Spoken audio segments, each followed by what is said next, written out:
Hello my dear students, मैं doctor Niharika Makhijani आप सबका आओ पढ़े क्लासेस के अंतर्गत हार्दिक स्वागत करती हूँ। आज हम पढ़ रहे हैं कक्षा छठी का पाठ 12। यह एक कविता है और कविता का नाम है इंसाफ की डगर पे। इस कविता के कवि हैं श्री शकील बदायूनी। शकील बदायूनी जी ने इतनी सुंदर कविताएं लिखी है कि इन कविताओं को भारतीय सिनेमा में भी बहुत महत्वपूर्ण स्थान प्राप्त हुआ है। आज जो हम कविता पढ़ रहे हैं इंसाफ की डगर पे, इस कविता को एक गीत के रूप में एक पुरानी फिल्म जिसका नाम है गंगा जमुना, उसमें भी फिल्माया गया है। तो आप समझ सकते हैं कि ये कविताएं उस समय में भी बहुत प्रासंगिक थी और आज भी बहुत प्रासंगिक है। जैसा कि हमें शीर्षक से ही पता चलता है, इस कविता के अंतर्गत कवि हमें न्याय के पथ पर चलने की प्रेरणा प्रदान कर रहे हैं। तो आइए सबसे पहले कविता का सार देखते हैं।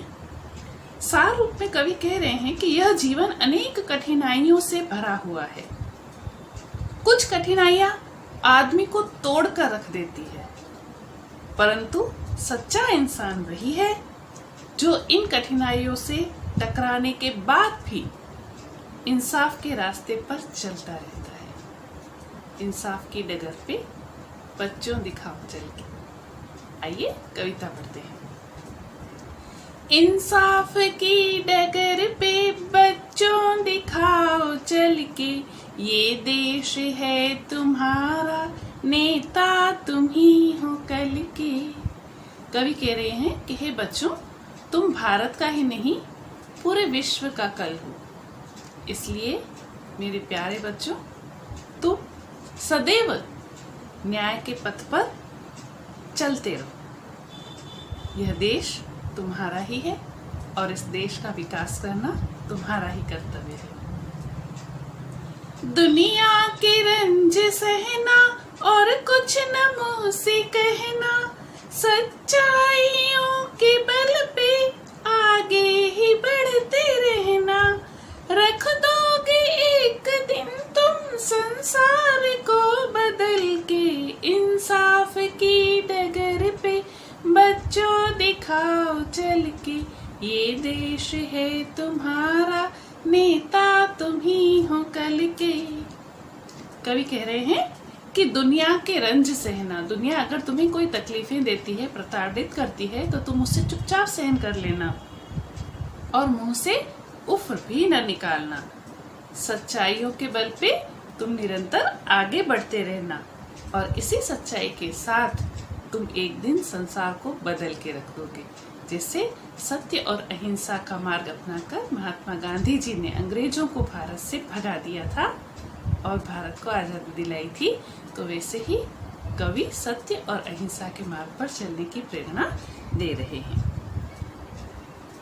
अपने हो या पराए, सबके लिए हो न्याय, देखो कदम तुम्हारा हरगिज न डगमगाए। रास्ते बड़े कठिन हैं, चलना संभल संभल के, इंसाफ की डगर पे बच्चों दिखाओ चल के, ये देश है तुम्हारा, नेता तुम ही हो कल के। कवि कह रहे हैं कि अपने हो या पराए हो, सभी को समान रूप से न्याय मिले, यह तुम हमेशा प्रयत्न करना। तुम्हारी तरफ से न्याय और अन्याय के लिए यह न देखना पड़े कि सामने वाला अपना है या पराया। देखो, सच्चाई के रास्ते पर चलते हुए तुम्हारे कदम हरगिज डगमगाने नहीं चाहिए, क्योंकि सच्चाई का रास्ता बड़ा कठिन है और इस कठिनाई भरे सच्चाई के रास्ते पर तुम संभल संभल के चलना।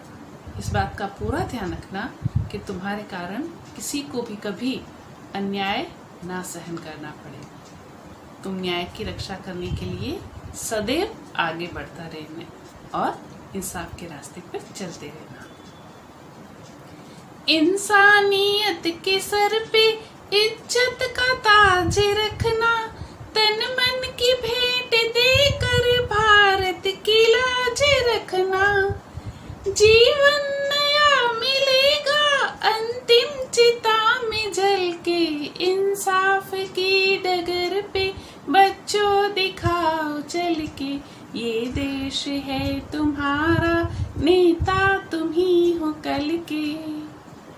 कवि कह रहे हैं कि इंसानियत के सर पे तुम इज्जत का ताज रखना, अर्थात ईश्वर ने तुम्हें इंसान बनाया है और इंसान की विशेषता यही है कि वह अपनी बुद्धि के द्वारा सोच समझ कर निर्णय लेता है।